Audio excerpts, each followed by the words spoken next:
So my little kids come in and they're coming in. They come right into my office today. They're talking to me about what happened.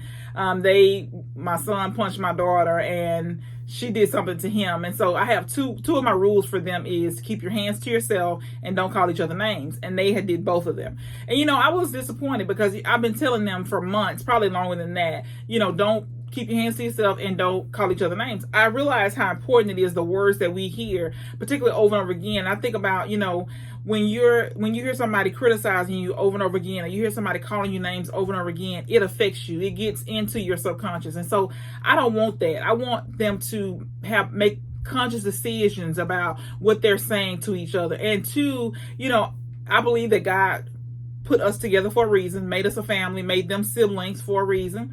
And so it's very important to me what they say to each other. And two, I realize that when you hit each other, you think that's the way to solve conflict. You think that's the way you can get a point across. And so what I know for a fact is that hitting somebody does not prove a point. It doesn't make them stop doing what they're doing.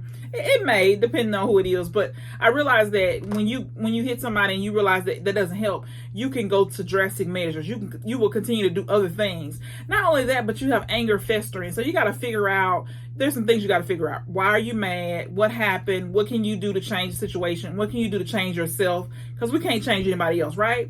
And so for me, it's so important that we realize that we have to teach our kids about how to resolve conflicts. And then we have to be paying attention to what they're seeing in us that's making them have this particular conflict. Does it have anything to do with us? What can we change? What is it that they're watching on these electronics, the video games, the social media, whatever it is they're watching? What can we do to change that particular routine, that particular, how they access social media or the electronics, video games? What can we do? And then what can we change for ourselves, the parents? What can we do to help our kids? What can we do to show them how to resolve conflict? Because what I notice is that kids don't really care as much about what you say until they've heard you say it thousands of times. What I do know is that you can do something one time, a bad habit particularly, and they will go right ahead and they'll do the exact same thing that you did. So you got to be careful about what you do in front of your kids. We teach them how to respond to conflict by how we resolve conflict as couples, as parents.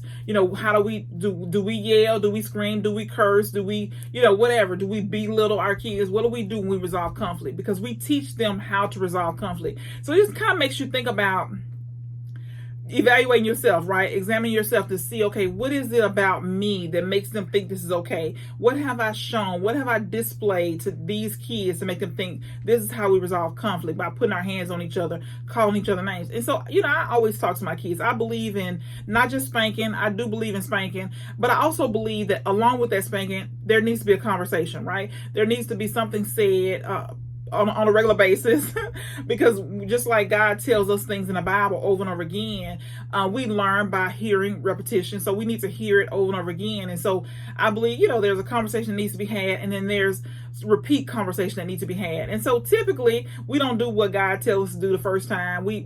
Some things we struggle with. Some things he tells us not to do and we don't struggle with it. It's not, but some things he tells us to do over and over again and we still struggle with it. And it's just the same thing with the kids, but you have to make sure that you've set the proper boundaries. You've told them how to behave. You're behaving the way that you want them to behave, because they're going to do more what they see than what you say.